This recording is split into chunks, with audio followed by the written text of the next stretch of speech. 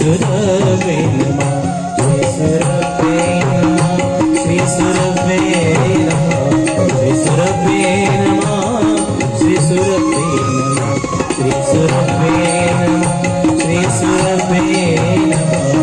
सुरभ्ये नमः श्री सुरभ्ये नमः श्री सुरभ्ये नमः श्री सुरभ्ये गोपाल कृष्ण भगवान की जय। सच्चिदानंद रूपाय विश्वोत्पत्त्यादि हेतवे तापत्रय विनाशाय श्रीकृष्णाय वयं नमः। नारायण। सच्चिदानंदगण आनंदगण परमात्मा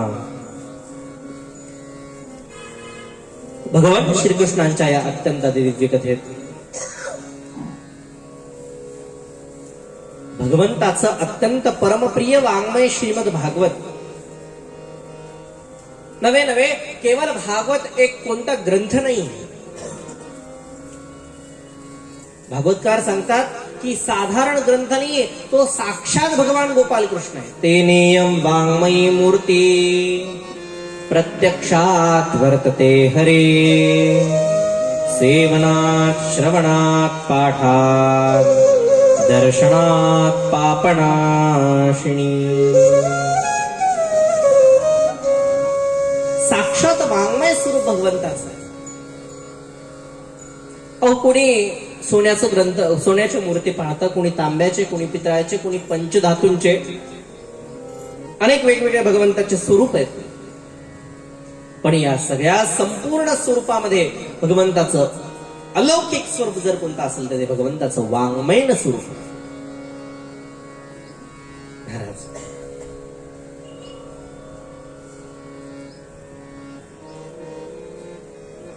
परमपूज्य अग्रपीठाधीश्वर मुलुकपीठाधीश्वर स्वामी राजेंद्रदासजी महाराज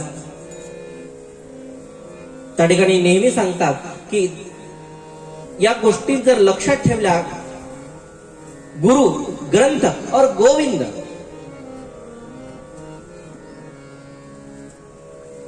गुरु ग्रंथ आणि गोविंद या तीन गोष्टींना जर सदा सर्वदा लक्षात जर ठेवलं तर ह्या तीनही गोष्टी आपले हित करणाऱ्याच असतात। महाराज गुरूंच्या सन्निकट राहिलं किंवा गुरूंची सेवा केली तर त्याचा आपल्याला प्रसाद स्वरूपामध्ये काही ना काहीतरी प्राप्त होत असतं। गुरु गोविंद भगवंताची उपासना कधीही विफल जात नाही आणि शेवटी राहतो तो ग्रंथ।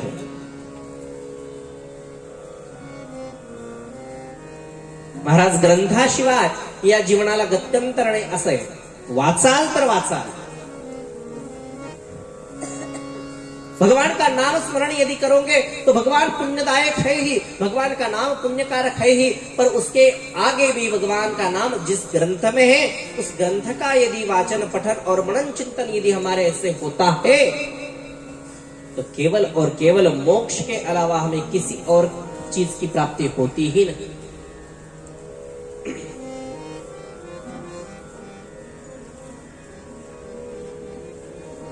महाराज भागवताच्या प्रथम श्रीमद भागवताचं महात्म्य त्या ठिकाणी कथन केलंय।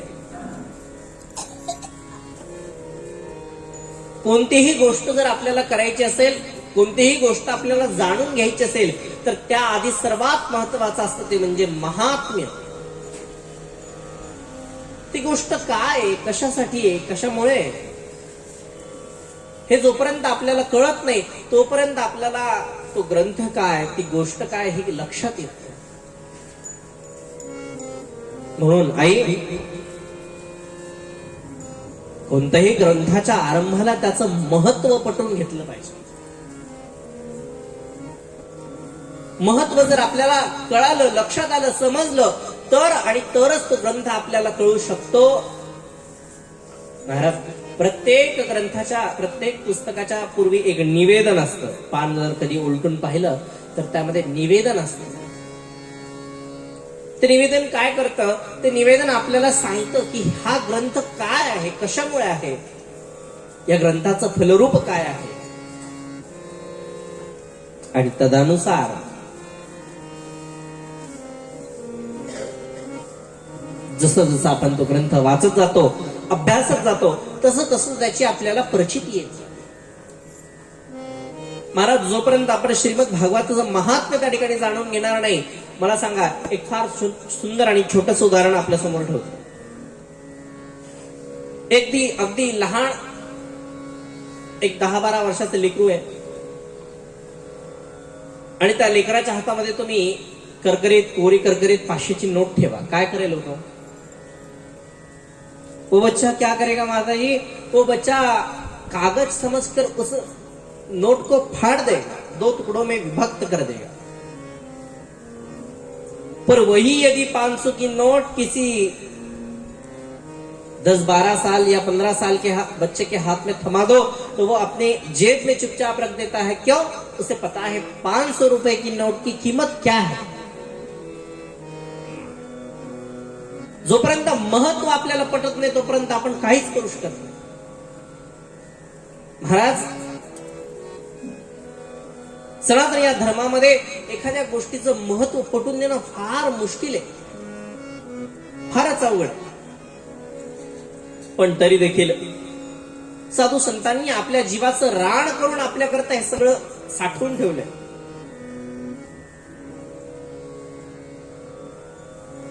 नवदा भक्तींच्या लक्षणामध्ये त्या ठिकाणी श्रवणम कीर्तनम यस्य स्मरणम पादसेवनम, यात सगळ्यात पहिली भक्ती जर कोणती सांगितली असेल ती म्हणजे श्रवण भक्ती. श्रवणम कीर्तनम यस्य.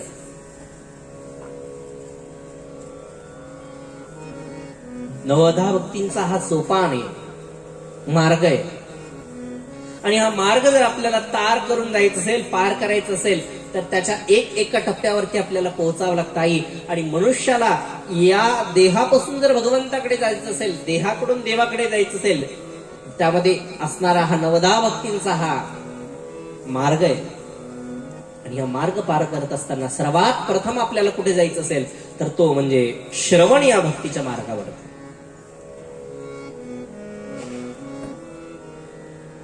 ऐकल्याने काय होतं? मन, चित्त, बुद्धी, अहंकार हे सगळे स्थिर होतात. आणि स्थिर झाल्यानंतर जो भाव या मनामध्ये उत्पन्न होतो त्याला भक्ती असं म्हणतात. नारद भक्ती शास्त्रामध्ये, नारद भक्ती सूत्रामध्ये अनेक भक्तीचे प्रकार सांगितले. भक्ती म्हणजे काय महाराज?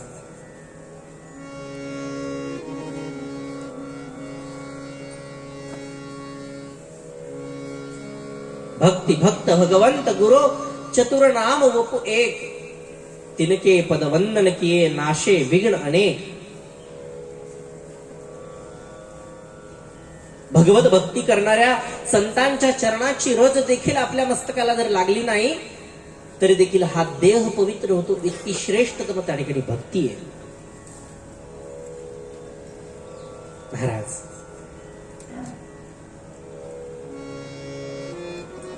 परात्पर स्वरूप अखिलेश्वर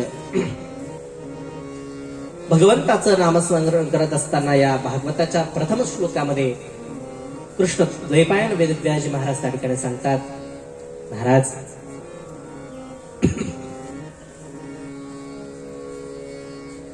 भगवंताचे अनेक वेगवेगळ्या प्रकारे रूप सांगितलेत.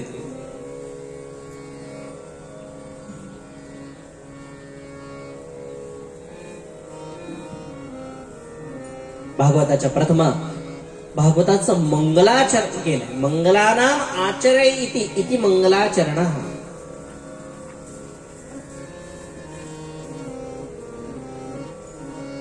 जे मंगलमय, ज्याचं चरित्र आहे, ज्याचं स्वरूप मंगलमय आहे, अशा त्या परमात्पर स्वरूप भगवान अखिलेश्वर जगदाधीशाचं स्मरण त्या ठिकाणी करणं, त्याला मंगलाचरण असं त्या ठिकाणी म्हणतात.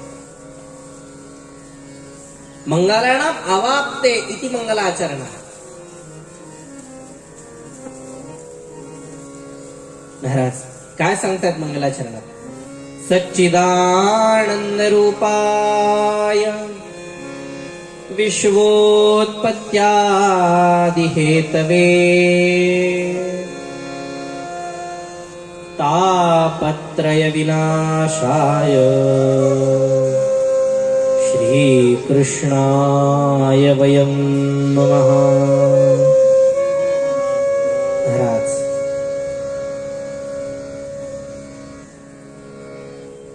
सच्चिद आणि आनंद, भगवंताचं स्वरूप काय, स्वरूप लक्षण हे विचारणीय त्या ठिकाणी भागवतात असत. भगवंताचं स्वरूप काय, तर भगवंताचं स्वरूप आहे सच्चिद आणि आनंद. सत म्हणजे सत्य स्वरूप, चिद म्हणजे ज्ञान स्वरूप आणि आनंद म्हणजे आनंद स्वरूप असणार भगवंताचं हे रूप आहे. असं भगवंताचं सच्चिदानंद स्वरूप आहे. महाराज तुकाराम महाराज त्या ठिकाणी वारंवार भगवंताला म्हणतात, सत्य तो सत्य तो सत्य तो विठ्ठला.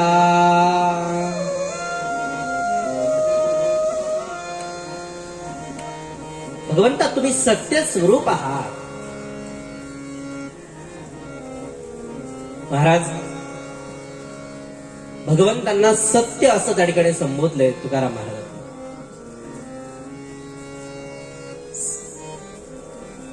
महाराज सत्य एकमेव अशी गोष्ट असते की ती त्रिकाला बाधित त्या ठिकाणी सत्यच असते, ती तशीच असते. ज्याप्रमाणे मातीचा एखादा घडा असेल किंवा मातीचा एखादा माठ असेल, तो माठ बनण्यापूर्वी देखील तो माती असतो, तयार झाल्यानंतर सुद्धा तो माती असतो आणि शेवटी अंततोगत्वा तेव्हा जो फुटतो, फुटल्यानंतर देखील ती मातीच राहते. तद्वत त्याप्रमाणे भगवंताचं देखील तसंच आहे. तो आधी देखील होता, आता देखील आहे आणि अखिलेश्वर हे संसार जेव्हा नाश पावेल तेव्हा देखील तो राहणार आहे. म्हणून भगवंतांना सत्य असं त्या ठिकाणी म्हटलंय. दुसरं स्वरूप काय, भगवंताला ज्ञान स्वरूप सांगितलंय, सच्चिद. चिदात्म भावामध्ये ज्याची बुद्धी आहे, चिदात्म भावामध्ये त्याची देह व्याप्त होतो असा भगवंत आहे. चिद म्हणजे काय, तर ज्ञान. आणि अंततोगत्वा शेवटचं काय, तर ते म्हणजे आनंद. महाराज आनंद एकमेव अशी गोष्ट आहे की ज्याला विरुद्धार्थी शब्द नाही. सुखाला दुःख हे रूप आहे, पण आनंदाला विरुद्धार्थी शब्दच नाही. अआनंदी असं नसतं. महाराज म्हणून भगवंता आनंद स्वरूप असताना मनुष्य मात्र अनन्य गोष्टींमध्ये भगवंताचा हा आनंद सापडत असतो. पण हा संसारात कुठेही नसणारा आनंद केवळ आणि केवळ भगवंतामध्ये त्या ठिकाणी स्थिर आहे. भगवंतामध्ये स्थिर आहे. म्हणून कृष्णद्वैपायन वेदव्यासजी महाराज त्या ठिकाणी भगवंताचं चिंतन करत असताना सांगतात, भगवंत कसा आहे, तो सच्चिदानंद स्वरूप आहे. महाराज पुढे सच्चिद आनंद स्वरूपाय विश्वोत्पत्त्यादि हेतवे. या विश्वाला उत्पत्ती स्थिती आणि लय करणारा जर कुणी असेल तर तो परात्पर अखिलेश्वर भगवान गोपाल कृष्ण आहे.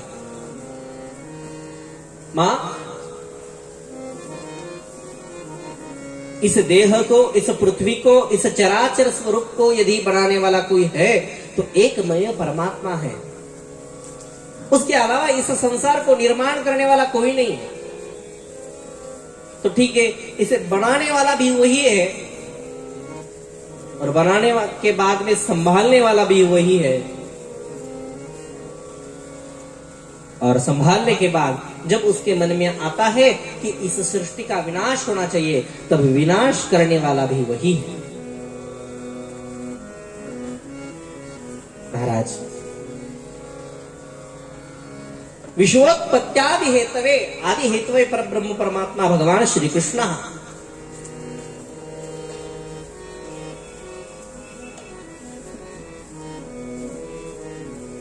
अजून काय करतात?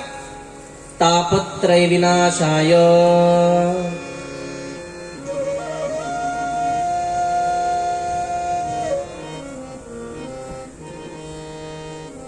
महाराज, 3 प्रकारचे ताप आपल्याकडे असतात: आदिदैविक, आदिभौतिक आणि आध्यात्मिक. या तिन्ही पापतापांचा नाश करणार, समूल नाश करणार जर काही असेल ते भगवंताचं नाम आहे. म्हणून ज्ञानेश्वर महाराज सदा सर्वदा आपल्याला त्या ठिकाणी सांगतात, हे भगवंताचं नाव कसं आहे, सुंदर आहे. कसं नाव आहे?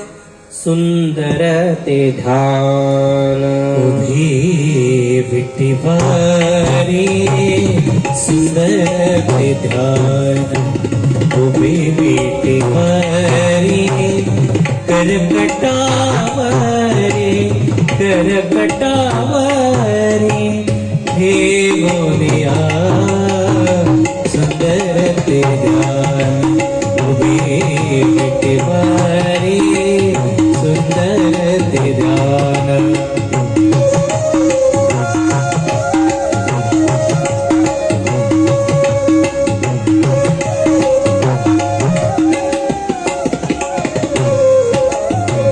तुळशी हार गळा कासे पितांबर, तुळशी हार गळा कासे पितांबर, आवडे निरंतर, आवडे निरंतर हेची रूप, सुंदर ते ध्यान विठ्ठीवारी, सुंदर ते ध्यान.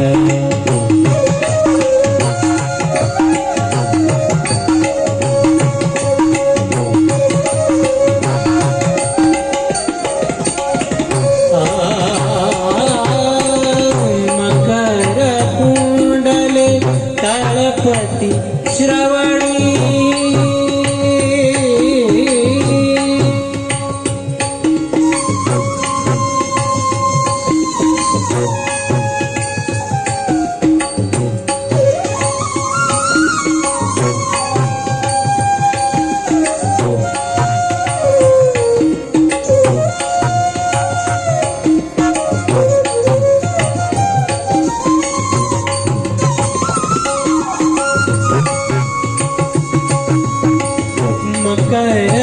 मकर कुंडले तळपती श्रवणी, मकर कुंडले तळपती श्रवणी, कंठी कौस्तुभमणि विराजित, सुंदर ते ध्यान विठ्ठीवारी, करकटावरी करकटावरी हे बोलिया, सुंदर ते ध्यान उभे विठ्ठीवारी, सुंदर ते ध्यान, सुंदर ते ध्यान, सुंदर ते ध्यान.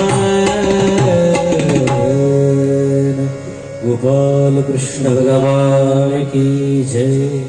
अत्यंत सुंदर मनोहर असणारं भगवंताचं रूप आहे. महाराज, अशा भगवान गोपाल कृष्णांना आम्ही सदा सर्वदा नमन करतो.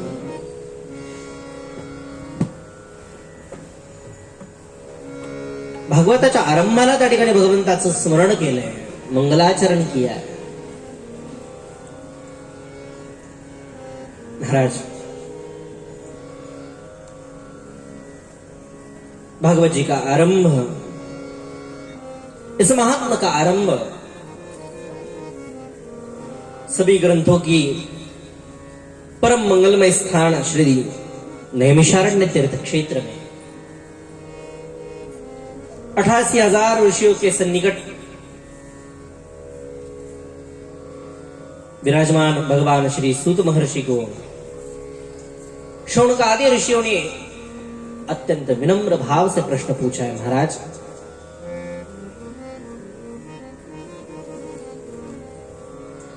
अज्ञानतिमिरान्धस्य ज्ञानाञ्जनशलाकया चक्षुरोन्मीलितं येन तस्मै श्रीगुरवे नमः. अज्ञानदवान्तविध्वंसा कोटिसूर्यसमप्रभा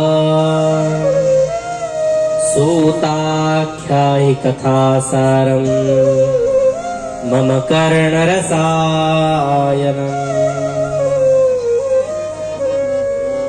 प्रभो, या कलिकाळामध्ये असणाऱ्या अनेक पापतापांपासून नाश होणारा जर असा कोणता ग्रंथ, असं कोणतं रसायन असेल तर कृपा करून आम्हाला त्या ठिकाणी तुम्ही द्या महाराज, जेणेकरून ते रस स्वादन आम्ही केल्यानंतर आमच्या हृदयस्थ परमात्म्याला त्या ठिकाणी अत्यानंद होईल आणि सगळ्या प्रकारच्या पापतापांचा नाश, समूळ नाश त्या ठिकाणी होईल. कृपा करून आम्हाला असं एखादं असेल रसायन असेल तर कृपा करून आम्हाला द्या, असा प्रश्न शौनकादी ऋषींनी श्री सूत महर्षींना त्या ठिकाणी केला. महाराज, संतांकडे गेल्यानंतर संतों के पास जाने के बाद मां काफी कम ही लोग रहते हैं जो भगवान के प्राप्ति के बारे में पूछते हैं. स्वनाम धन्य नामावतारी ब्रह्मचैतन्य गोंदवलीकर स्वामी महाराज नित्य म्हणत असत, अहो ज्यांचा जन्म नामाकरता त्या ठिकाणी झाला, जयांचा जनी जन्म नामार्थ झाला, जयांनी सदा वासनामार्थ केला, जयांच्या मुखे सर्वदा नाम कीर्ती, नमस्कार त्या ब्रह्मचैतन्य मूर्ती. प्रभु रामचंद्र भगवान की जय. महाराज, श्री महाराज नित्य म्हणत असत, मी देण्याकरता तर त्या ठिकाणी प्रत्येकाला केशर कस्तुरी घेऊन बसलोय, पण माझ्याकडे येणारं सगळ्याच्या सगळं गिरायक मसालाच असतं.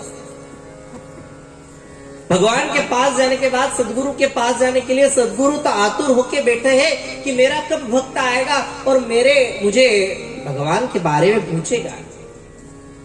पर मां,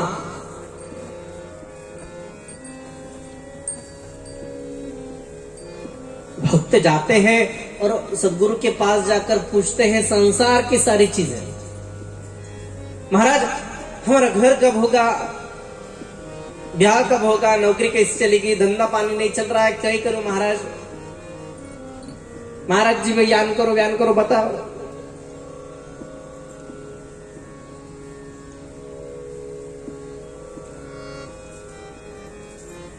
पर यदि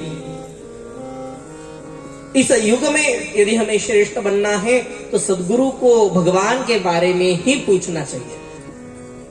अरे, अपने जीवन में कितने ही संकट आते हैं, संकट जाते हैं, पर हमारा मन और बुद्धि यदि भगवान के चित्त में यदि दृढ़ होता है तो कितने भी संकट आने दो, इस संकट से पार निकालने की जिम्मेदारी भगवान की होती है. अब सौंप दिया सब भार तुम्हारे चरणों में. एकदा का हा जीव आणि हा देह, हे मन, चित्त, बुद्धी, हे सगळं भगवंताच्या चरणांवर अर्पण केलं ना, मग कसली चिंता आपल्या पाठीशी राहत नाही.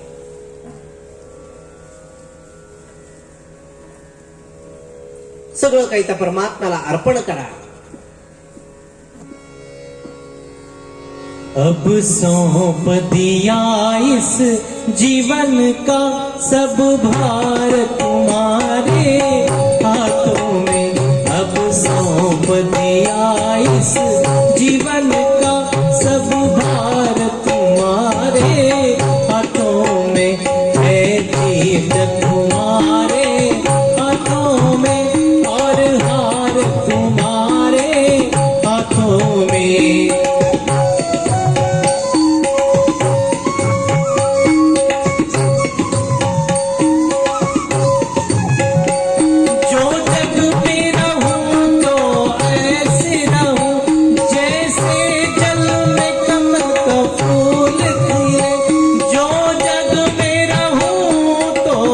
ऐसे रहूं जैसे जल में कमल का फूल खिले. मेरे सब गुण दोष समर्पित हो, करतार तुम्हारे हाथों में. है जीत तुम्हारे हाथों में और हार तुम्हारे हाथों में.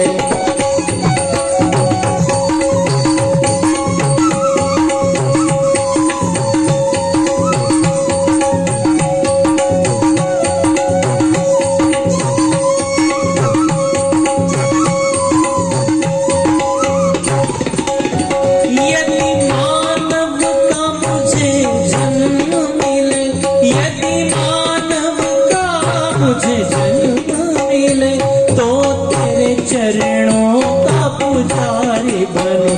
तो तेरे चरणों का पुजारी बनूं.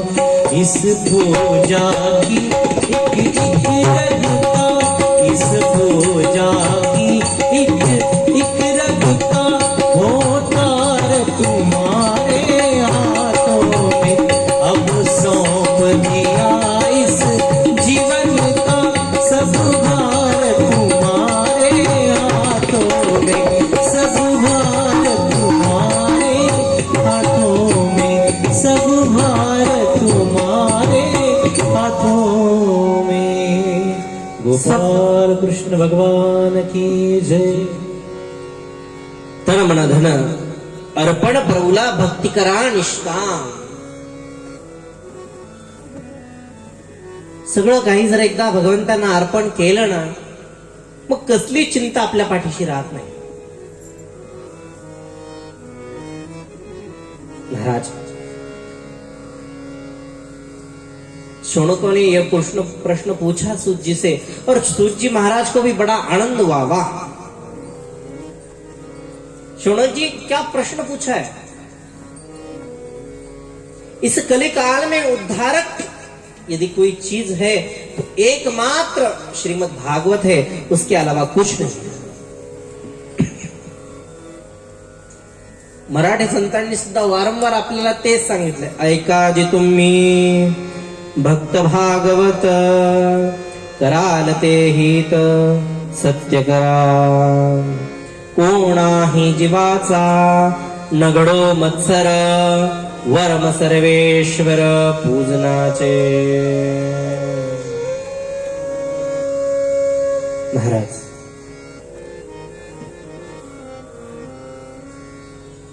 एकमात्र श्रीमद् भागवत है, और उस भागवत के अलावा इस जीवन में दूसरा करने वाला तारने वाला कोई नहीं. मनुष्य के सामान्य बुद्धि में केवल पन्नों पन्नों का एक किताब होता है, और उसमें का एक एक शब्द न शब्द इस यदि मन में यदि स्थिर कर दे तो भगवान की प्राप्ति दूर नहीं. महाराज सुदवी महाराज सांगतात, राजाओ तुम्हाला जर या कलिकालात राहून जर श्रीमद् भागवताची प्राप्ती करून घ्यायची असेल, भगवंताची प्राप्ती करून घ्यायची असेल, तर श्रीमद् भागवताशिवाय दुसरं काही करू नका. कालव्याल मुखग्रास त्रास निर्णाश हेतवे श्रीमद्भागवतं शास्त्रम् कलोकीरेण नाशनम्। श्रीमद्भागवताचं पठण मनन चिंतन हे सगळं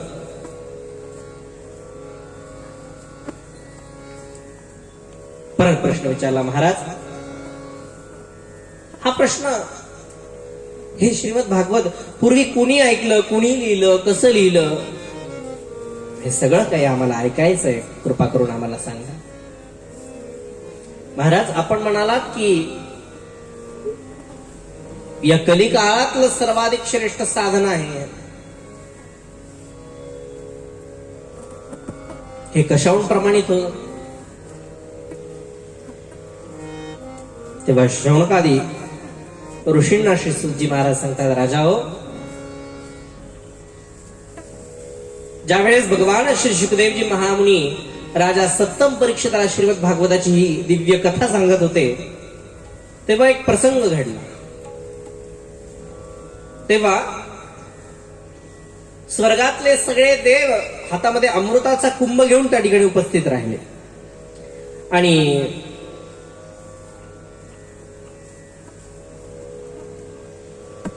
शौनकादी ऋषींना सांगितलं। शौनकादी ऋषींनी परीक्षिताला त्या ठिकाणी सांगितलं, परीक्षित जी,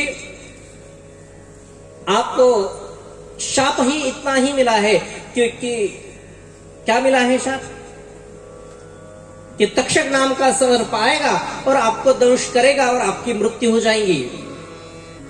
तो मृत्यु से बचने का सर्वाधिक श्रेष्ठ उपाय यदि कोई है तो यह अमृत है। महाराज, अमृताने सगळं काही वाचवलं जातं। जीव वाचायचं साधन काही असेल तर अमृत आहे। पण भगवान परीक्षितांनी शुकदेवांनी सांगितलं, परीक्षित जी क्या करे? तेव्हा परीक्षितांनी स्मित हास्य केलं आणि त्या सगळ्या देवतांना अत्यंत विनम्रतेने सांगितलं, महाराज तुमचं हे सुधामृत घेऊन जा। भगवान शुकदेवजी महाराज जे मला प्रदान करतात त्या भागवतामृतापेक्षा श्रेष्ठ हे सुधामृत नाहीये। महाराज उपहास झाला, देवता गेले, ब्रह्मलोकात गेले। ब्रह्मलोकात एक भला मोठा तराजू होता, त्या तराजूच्या एका भागामध्ये सगळ्या प्रकारचे ग्रंथ ठेवले, अमृत देखील ठेवलं आणि दुसऱ्या बाजूला केवळ श्रीमद भागवताची ग्रंथ ठेवला, श्रीमद भागवत ठेवलं। महाराज अहो आश्चर्य की ते ग्रंथ असणारा श्रीमद भागवत ग्रंथ ज्या ठिकाणी आहे तो तराजू त्या ठिकाणी तरला।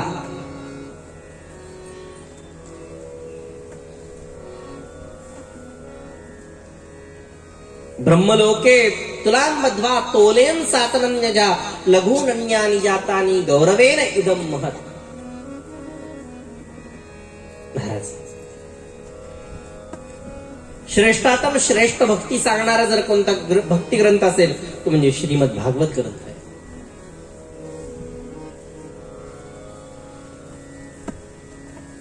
या जीवनामध्ये त्या ठिकाणी सदा सर्वदा सुख येतात जातात, दुःख येतात जातात, पण या सुखदुःखाच्या भवपारातून जायचं असेल तर ते भगवंताचं भागवत ऐकल्याशिवाय गत्यंतर नाही। तुकाराम महाराज म्हणतात, तुका म्हणे एक देहाचे अवयव सुख दुःख जीव भोग्य पावे। मनुष्य काय भोगतच राहतो, सदा सर्वदा काही ना काही उपभोगायची तर सवय असते। कधी सुख भोगतो तर कधी दुःख भोगतो। नारायण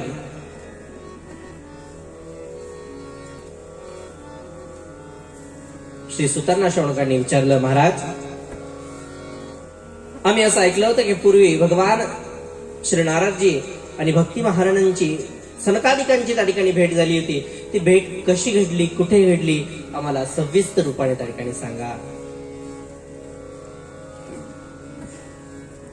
सुतजी महाराज सांगतात, ऋषी हो,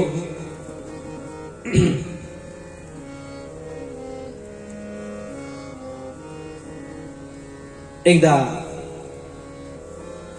सत्संग करण्याकरता श्री ब्रह्माजींचे 4 पुत्र सनक सनंदन सनातन सनत कुमार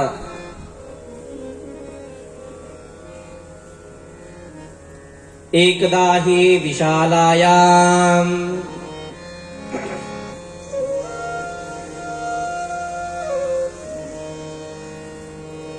चत्वारषयो मला सत्संगार्थं समायाता ददृशस्तत्र नारदम्. या भूलोकाला सर्वाधिक श्रेष्ठ समजून परमपावनिया पृथ्वीवरती भागवता नवे रवे भगवंताचा सत्संग करण्याच्या हेतूने हे 4 भाऊ एकत्र आले.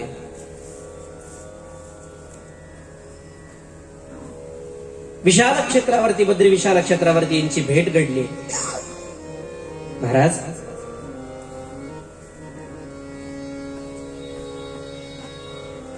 नारदजी अगदी गडबडीने येताना त्यांनी पाहिलं आणि नारदजीने विचारलं, का नारदजी क्यों? इतने जल्दी जल्दी में कहां से आ रहे हो और कहां जा रहे हो? महाराज इतक्या गडबडीत कुठून येतात आणि कुठे चाललात?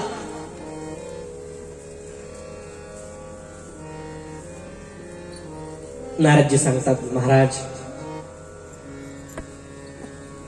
मी या भूलोकाला सर्वाधिक श्रेष्ठ समजून सत्संग करण्याच्या दृष्टिकोनातून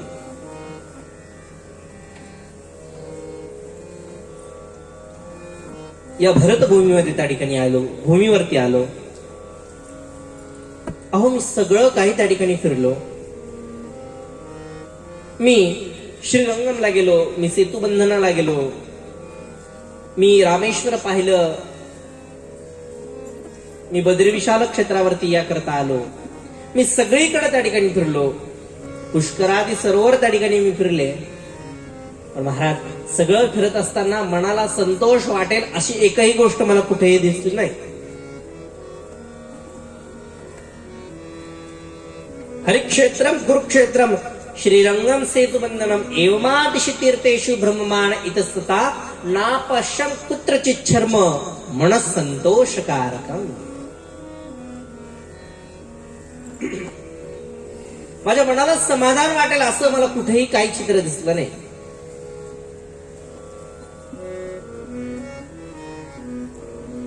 महाराज मी जिकडे पाहावं तिकडे मला केवळ आणि केवळ आपल्या पोट भरण्याकरता जगणारे लोक त्या ठिकाणी दिसू लागले. आणि कसे बोलून? खोटं बोलून. उदरम भरणो जीवा वराका कूट भाषणा मंदा सुमंद मतयो मंद भाग्य हुतद्रुपा. महाराज अत्यंत स्वार्थाने आणि कपटाने वित्ताचा संग्रह करणे आणि त्यावरती आपला उदरनिर्वाह करणे हा मात्र एकमात्र मनुष्याचा त्या ठिकाणी उद्योग झाला.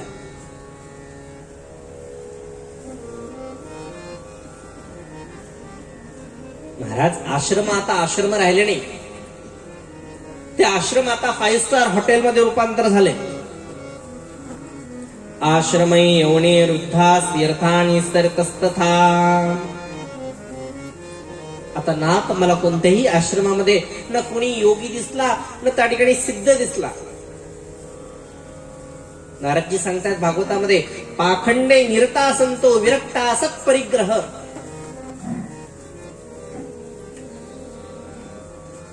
पाखंड करणारी व्यक्ती मला त्या ठिकाणी दिसली.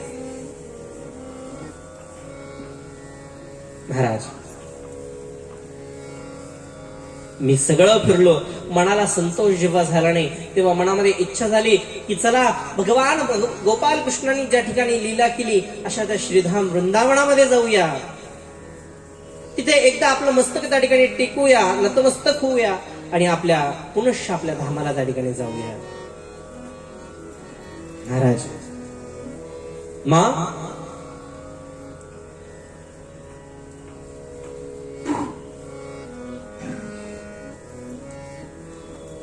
पर मैं वहां जब गया तब मुझे कुछ और ही नजर आया। जैसे ही मैंने वृंदावन में प्रवेश किया, वृंदावन के सन्निकट एक अत्यंत सुंदर तरुणी विलाप करती हुई वहां बैठी थी।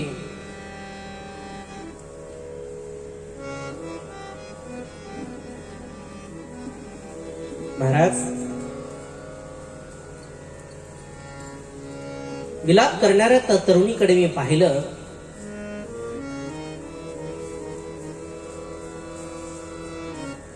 तिच्या समोर दोन वृद्ध त्या ठिकाणी अचेतन अवस्थेत पडलेले।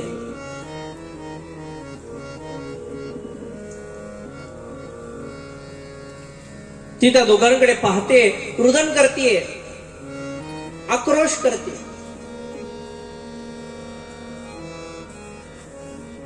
नारदजी सांगतात, मी लांबून सगळं पाहिलं।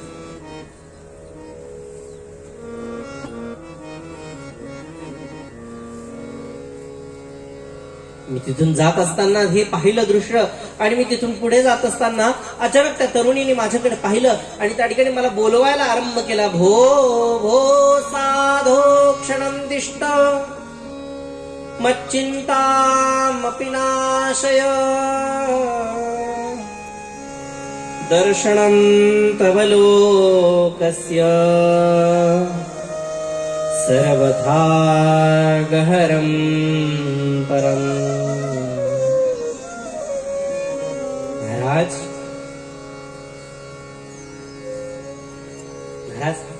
संतांच्या जवळ बसलं ना आणि संतांच्या चरणांवरती आपलं मस्तक एकदा टेकवलं की त्यांच्या केवळ आणि केवळ सानिध्याने नवे नवे त्यांच्या वाणीतून शब्द न निघता देखील आपल्या मनात असणाऱ्या अनेक शंकांचं समाधान अगदी सहज होतं।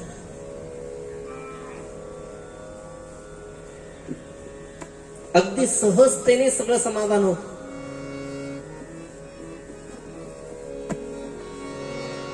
संतन के संग लाग रे तेरी अच्छी बनेगी, संतन के संग लाग रे तेरी अच्छी बनेगी, अच्छी बनेगी तेरी बढ़िया बनेगी, अच्छी बनेगी तेरी बढ़िया बनेगी। रामचरण अनुराग रे तेरी अच्छी बनेगी, संतन के संग लाग रे तेरी अच्छी बनेगी।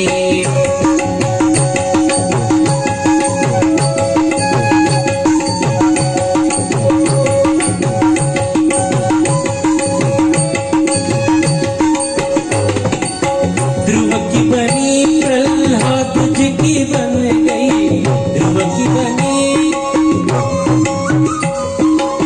ध्रुव की बनी प्रहलाद जी की बन गई।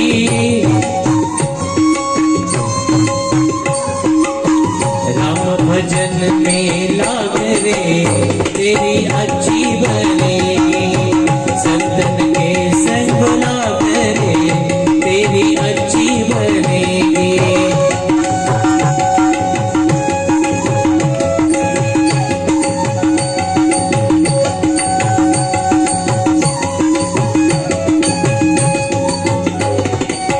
कौवा से तोहे हंस करेंगे, कौवा से तोहे हंस करेंगे, कागा से तोहे हंस करेंगे। मिट जाएगी सब दाग रे तेरी अच्छी बनेगी, संतन के संग लाग रे तेरी अच्छी बनेगी, अच्छी बनेगी तेरी बढ़िया बनेगी, अच्छी बनेगी तेरी बढ़िया बनेगी। रामचरण अनुराग रे तेरी अच्छी बनेगी, संतन के संग लाग रे तेरी अच्छी बनेगी, तेरी अच्छी बनेगी, तेरी अच्छी बनेगी। गोपाल कृष्ण भगवान की जय. त्यामुळे सदा सर्वदा संतांच्या चरणांमध्ये त्या ठिकाणी गेलं पाहिजे. आणि आई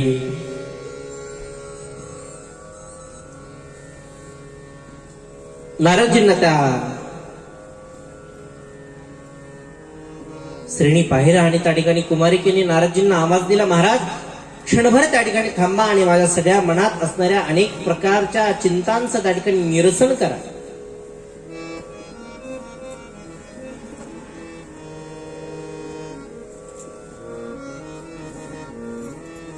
संत करुण असतात, कारुणिक असतात. संतांना भगवंताच्या भक्तांचं दुःख त्या ठिकाणी सहन होत नाही. महाराज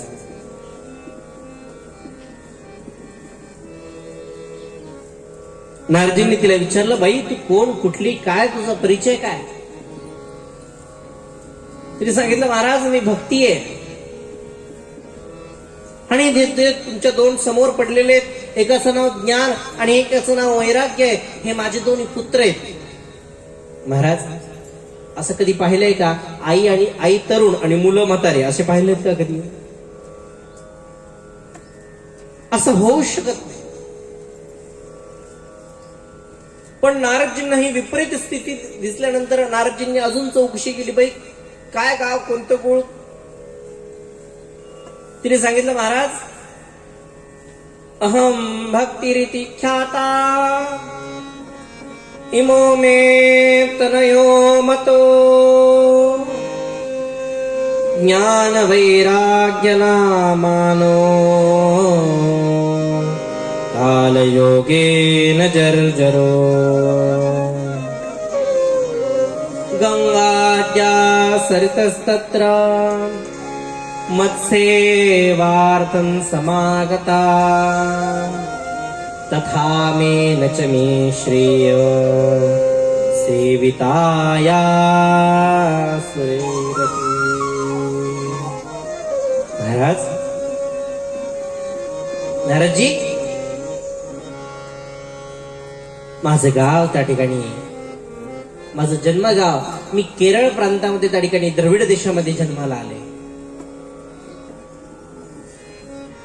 केरळात जन्माला झाल्यानंतर माझं थोडस, मी लहानाची मोठी त्या ठिकाणी कर्नाटकामध्ये झाले. कर्नाटकानंतर मी महाराष्ट्र ज्या प्रांतामध्ये प्रवेश केला, या महाराष्ट्रात क्वचित ठिकाणी माझं त्या ठिकाणी प्रसार केला. माझं नाव लौकिक त्या ठिकाणी केलं. पण जशी महाराज मी गुजरात या क्षेत्रामध्ये प्रवेश झाली, संपूर्ण शरीर माझं छिन्न भिन्न झालं. मी वृद्ध झाले, माझे दोन्ही पुत्र तरुण होते. तोपर्यंत सगळं काही ठीक होतं. पण जशी मी वृंदावनामध्ये आले, माझे दोन्ही पुत्र ज्ञान आणि वैराग्य क्षीण झाले आणि मी मात्र त्या ठिकाणी पुन्हा पुष्ट झाले, नवतरुण त्या ठिकाणी झाले. महाराज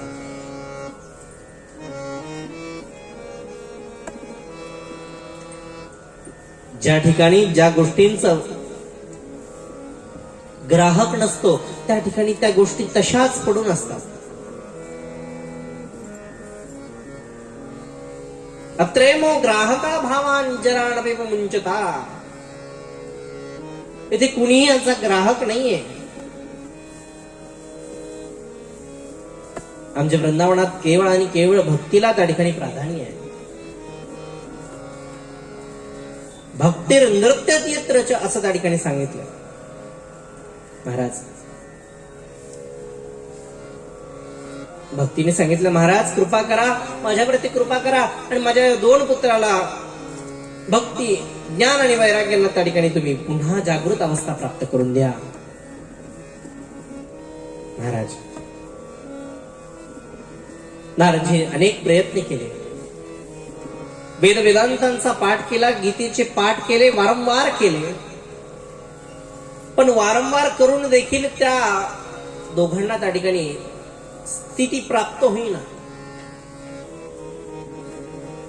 हा प्रयत्न करत असताना आकाशातून आकाशवाणी त्या ठिकाणी झाली आणि आकाशवाणीने सांगितलं, महाराज नारदजी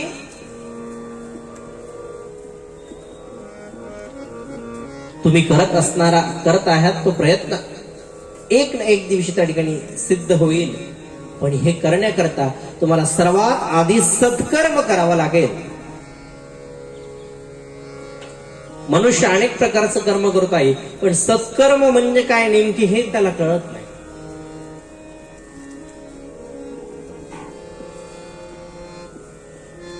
चांगले कर्म म्हणजे सत्कर्म.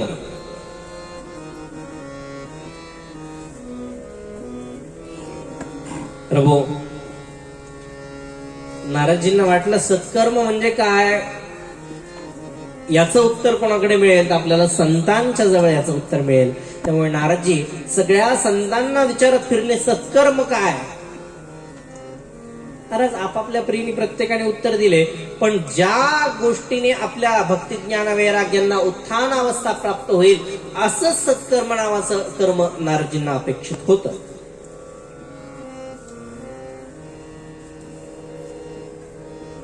आणि ते प्राप्त करण्याकरता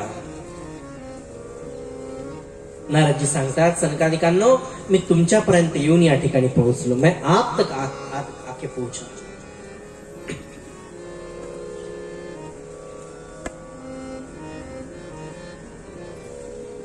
सनकादिकांनी सांगितलं, हरकत नाही महाराज, अहो तुम्ही व्यर्थ चिंता करताय. तुमचे या गोष्टींचं समाधान पूर्वी आपणच त्या ठिकाणी लिहून ठेवलंय. काय म्हणे, श्रीमद् भागवतम शास्त्रम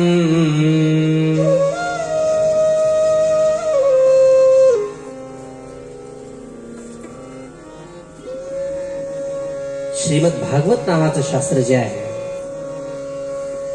नारदजी आपणच हे पूर्वी भगवान श्री कृष्ण द्वैपायन वेदव्यासांना त्या ठिकाणी प्रदान केलं.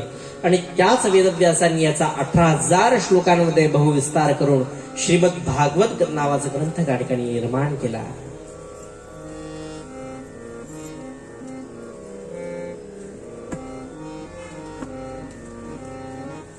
आणि या एका ग्रंथाच्या केवळ स्मरणाने, दर्शनाने आणि श्रवणाने भक्ती ज्ञान आणि वैराग्यांच्या सगळ्या प्रकारच्या चिंतांचं हरण होईल. नारदजी म्हणाले, मग वेळ कशाला दौडवता, लगेच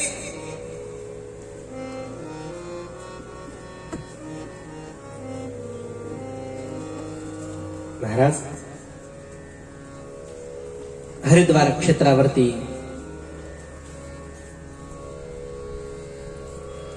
सुंदर नवकोमल वालुकांमध्ये श्रीमद भागवताचं आयोजन नारदजींकडून ठेवण्यात आलं.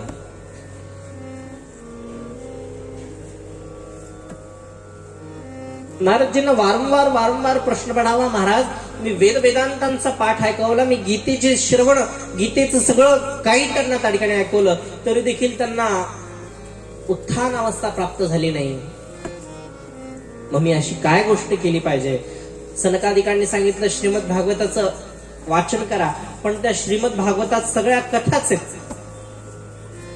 गोष्टी आहेत. मग नारदजींच्या प्रश्नावरती सनकादिकांनी उत्तर दिलं, महाराज इक्षूणामपि मध्यंतम शर्करा व्याप्त तिष्ठति पृथग्भूता च सामिष्ठा तथा भागवती कथा. संस्कृत मध्ये इक्षू म्हणजे तर काय असेल तर ते म्हणजे उसाचा रस. उसाच्या रसातून निर्माण होते ती म्हणजे साखर. आणि महाराज एखाद्या गोष्टीमध्ये जर आपल्याला साखर टाकायची आहे आणि साखर संपली आणि डायरेक्ट उसाचा रस टाकला तर चालेल का हो? त्याला साखरच हवी. प्रक्रिया केलेलं ती साखरच असेल तर आणि तर त्या ठिकाणी त्या गोष्टीला गोडवा येतो. महाराज ज्याप्रमाणे त्या साखरेवर केलेल्या प्रक्रियेनंतर, रसावर केलेल्या प्रक्रियेनंतर ती साखर बनते, तद्वत श्रीमद भागवत नावाचं शास्त्र साधं सोपं नाही. या एका भागवतामध्ये सगळ्या प्रकारच्या ग्रंथांचा सार आणून त्या ठिकाणी मिश्रित केलाय. सर्व वेदे इतिहासानां सारं सारं संश्रितं सतो संश्रावयामास महाराज परीक्षित. सगळ्या ग्रंथांचं सगळ्या शास्त्रांचं सार त्या ठिकाणी काढला आणि तो एक मात्र श्रीमद भागवतामध्ये एकत्र केला आणि तेच भगवान श्री शुकदेवांच्या कर्वे तुम्हा मासला त्या ठिकाणी प्रकट झालंय. महाराज क्षणाचा विलंब न करता नारदजींना सनकादिक श्रीमद भागवताला त्या ठिकाणी आरंभ करतात. महात्म्याला त्या ठिकाणी कथन करायला आरंभ करतात. नारदजी विचारतात, महाराजजी आपण असं सांगितलं की सगळ्या प्रकारच्या पापांचं नाश करणार आहे, मग कोणकोणते पाप येतात? महाराज खूप मोठी अशी यादीच दिली भागवतामध्ये कोणकोणते पाप आहेत. या सगळ्या पापांतून मोक्ष गती प्राप्त करून देणार जर कोणता असेल, ए मानवा पापकृतस्तु सर्वदा सदा दुराचार्य पुता विमार्गा क्रोधाग्निदग्धा कुटिलाश कामिना सप्ताह यज्ञेन स्मृतो बुधेन. महाराज घोराति घोर पाप केलेला जर एखादा पापात्मा असेल आणि त्यांनी चुकून जरी श्रीमद भागवताची कथा त्याच्या कानावर पडली तरी देखील त्याला पापातून मुक्त केलं जातं. भगवत नाम एवढं श्रेष्ठ आहे महाराज.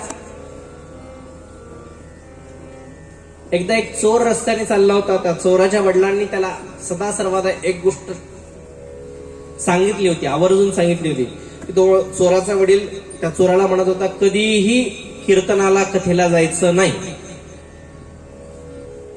का बरं? नाही म्हणे, नाही जायचं. एक दिवशी तो चोर चोरी करण्याकरता एका गावामध्ये गेला. रात्री हरिकीर्तन सुरू होतं आणि त्या हरिकीर्तनातले 4 शब्द त्याच्या कानावरती पडले. ते शब्द असे होते की भगवंताची कधीही सावली पडत नाही. हे शब्द त्याच्या कानावरती पडले. महाराज तितकेच त्यांनी लक्षात ठेवले आणि तो चोरी करायला गेला. योगायोगाने तो चोर पकडला गेला. त्याला तुरुंगात नेलं. तुरुंगात नेल्यानंतर त्याला तो गुन्हा कबूल करण्याकरता खूप त्यांनी आटापिटा केला, कबूल करायचा प्रयत्न करायसाठी, पण तो काही कबूल झाला नाही.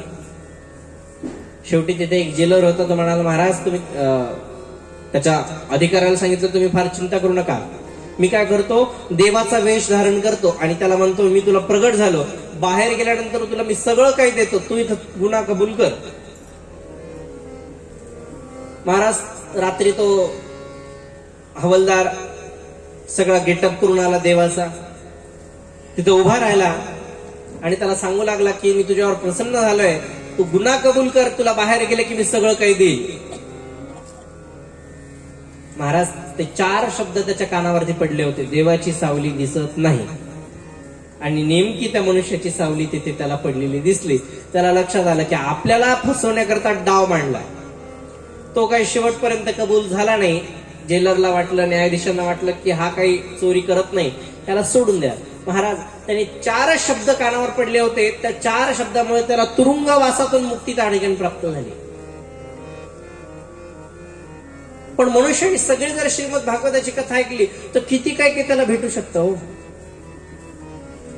पण आजकाल काय झालंय की लोकांना वाटतं, महाराज श्रीमद भागवताची कथा सगळीकडे सारखीच असते. माऊली ज्ञानोबराय म्हणतात, नित्यम नवम नवम वा. प्रत्येक वेळी ऐकताना काहीतरी वेगळा फरक आपल्याला त्यामध्ये जाणवतो. अहो ऐकणाऱ्याने काय आम्हाला सांगताना देखील जाणवतो. प्रभू अशी असणारी श्रीमद भागवत कथा. पाप्यातल्या पाप्याला देखील त्या ठिकाणी जर त्यांनी 7 दिवसापर्यंत श्रीमद भागवताची कथा ऐकली तर त्याचा देखील उद्धार होतो. ते म्हणाले, महाराज ते सगळं सांगण्याच्या गोष्टी आहेत, काही प्रूफ आहे का, पुरावा आहे का, इतिहास काही आहे का? आहे. तुंगभद्रा तटे पूर्वम अभूतपूत गुणमुत्तमम् आत्मदेव पुरे तस्मिन् सर्ववेद विशारद. महाराज, पूर्वी तुंगभद्रा नावाच्या नदीच्या तटावरती अत्यंत सुंदर ग्राम आहे आणि अशा असणाऱ्या या तुंगभद्राच्या तीरावरती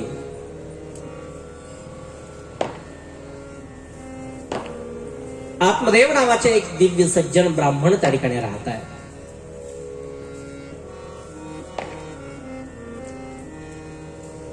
महाराज, ज्यांच्या स्तुतीत म्हटलं जातं सर्व वेद विशारदः, नवे नवे दुसरा सूर्य ज्ञानामध्ये म्हणावा इतकं त्यांची देदीप्यमान ख्याती होती.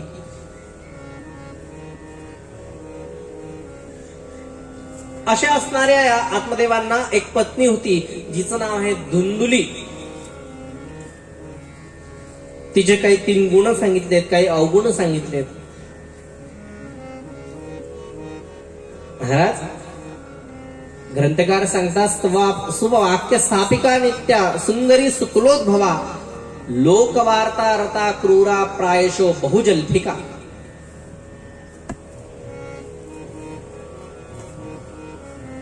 ऐसी जो धुंधुली है ना, वो प्राय हमारे नजरों में, सभी के नजरों में अगल बगल रहती है. चाहे वो बुद्धि के स्वरूप में हो, चाहे वो मनुष्य के रूप में हो, शंकोत्पन्न यह धुंधुली हमारे सन्निकट होती ही है. महाराज, या धुंधुलीचे काही गुण आहेत, काही अवगुण आहेत.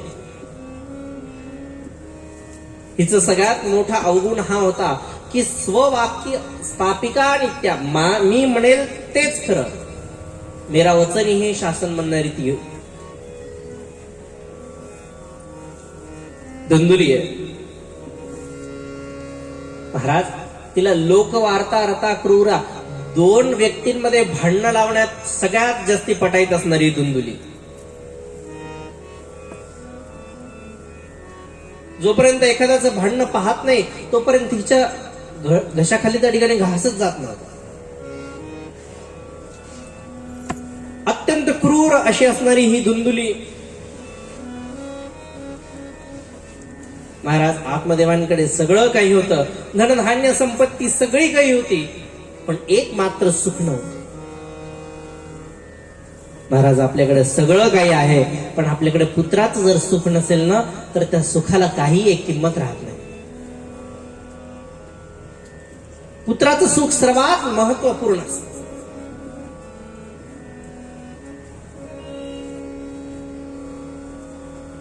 आत्मदेव तसे त्या ठिकाणी रोज रडायचे. मनामध्ये अत्यंत खेद व्हायचा, अरे मी सांगितलेल्या उपायांनी त्या ठिकाणी इतरांना पुत्र संतान प्राप्त होते, पण माझ्याच घरात जर पुत्र नसेल तर मला समाज आणि इतर काय म्हणतील. महाराज, पुत्र या शब्दाची व्युत्पत्ती जर केली तर पुन्नाम नरकाय त्रायते इतिसा पुत्रा असं त्या ठिकाणी शास्त्र सांगितलं. पुन नावाचं नरक आहे वरती आणि त्यातून प्रत्येकाला तारून जावं लागतं. आणि हे करत असताना जर पुत्र नावाचा जर भक्कम आधार आपल्याकडे असेल, त्याने जर आपल्याला खाली श्राद्धाधिक पिंडदानाने जर तृप्ती केली तर मनुष्य सहज त्या नरकातून तरुण जातो. पण जर संतान आपल्याला नसेल तर त्यातून आपण तरुण जात नाही असं शास्त्र सांगतं.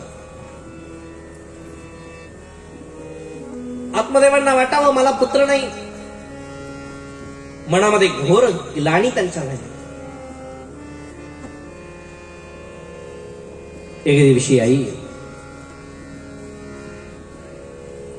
सकाळी सकाळी आपल्या घरातून त्या ठिकाणी घराचा निरोप घेतला. आत्मदेवजी महाराज एका नदीच्या तटावरती, नदीच्या किनाऱ्यावर येऊन त्या ठिकाणी बसले. पोटाशी घट्ट त्या ठिकाणी एक दोर बांधला, तो दोर दुसऱ्या दगडाला त्या ठिकाणी बांधला. मनात विचार केला, अरे ज्या जन्मामध्ये जर आपल्याला पुत्र नसेल तर जगून तरी आपला काय उपयोग आहे?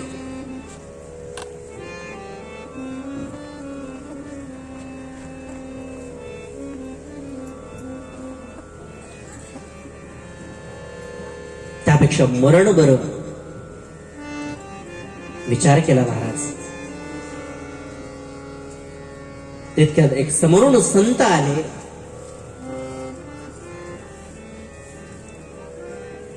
मनात विचार केला परत की अरे संत आले, या संतांच्या चरणांवरती आपलं मस्तक ठेवूया आणि देहाचा शेवटी त्याग करूया.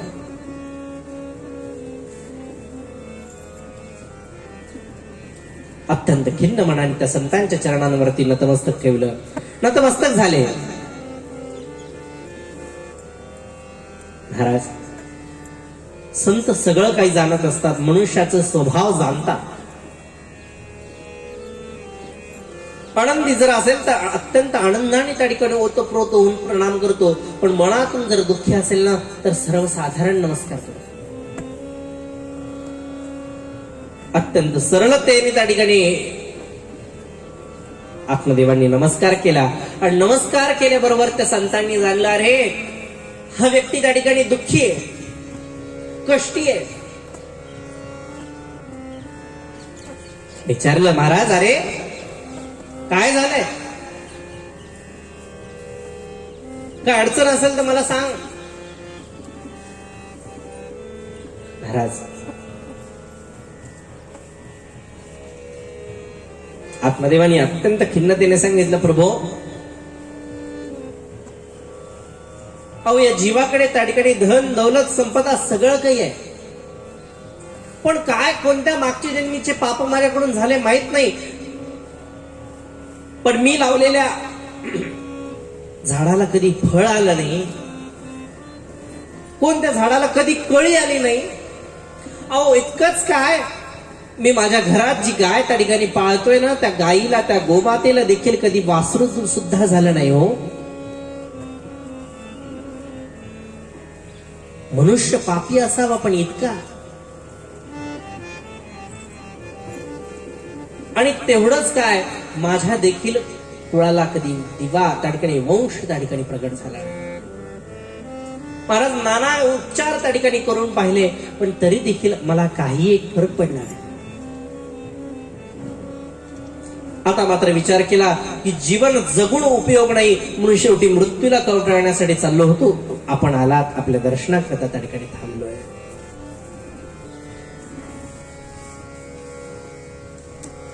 त्या संतांनी आत्मदेवाच्या मस्तकावर असणाऱ्या रेषा वाचल्या. जन्म झाल्याबरोबर 5व्या दिवशी एक मॅडम येतात आपल्या घरी.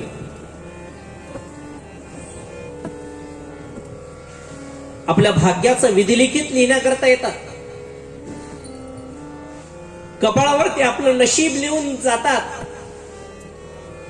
आणि त्यात घडतं तेच घडतं, त्यात किंचित मात्र सुद्धा भगवंत देखील बदल करू शकत नाही. महाराज,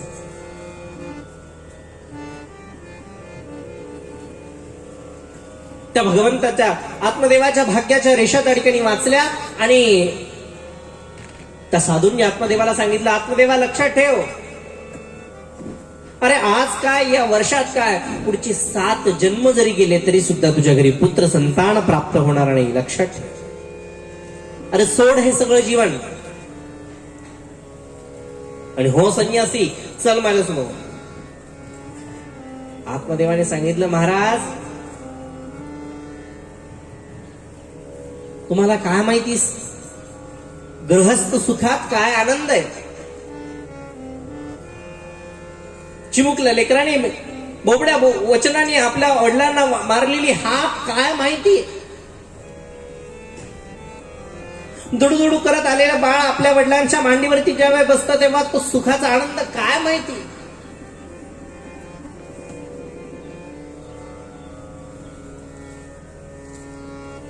संन्यास शुष्क एवही, संन्यासासारखं त्या ठिकाणी गृहस्थाश्रम नाही महाराज.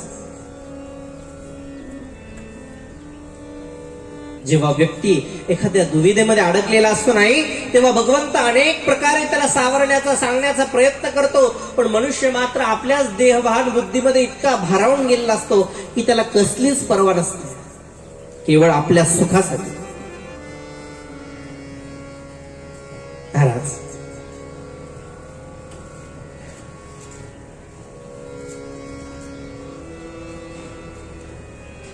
आत्मदेवांना लक्षात आलं, अरे हा जो आपल्या 7 जन्म पाहू शकतो, तर आपल्याला पुत्र देण्याकरता देखील समर्थ आहे. आत्मदेव लगेच त्यांच्या चरणांवर दंडवत घेतला. महाराज, अहो तुम्ही माझे 7 जन्म पाहू शकता, मला पुत्र देण्याकरता सुद्धा तुम्ही समर्थ आहात. मी बाकी काही मागत नाही, मला फक्त आणि फक्त पुत्र द्या. आणि जर तुम्ही असं काही केलं नाही तर मी आत्ताच्या आत्ता तुमच्या चरणांवरती माझा देह त्याग करतो. त्याचं ब्रह्महत्येचं पातक तुम्हाला लागेल. तर संत म्हणाले, अवघड झालं, याचं भलं करण्याकरता आलो तर हाच माझा अवघड करायला निघाला.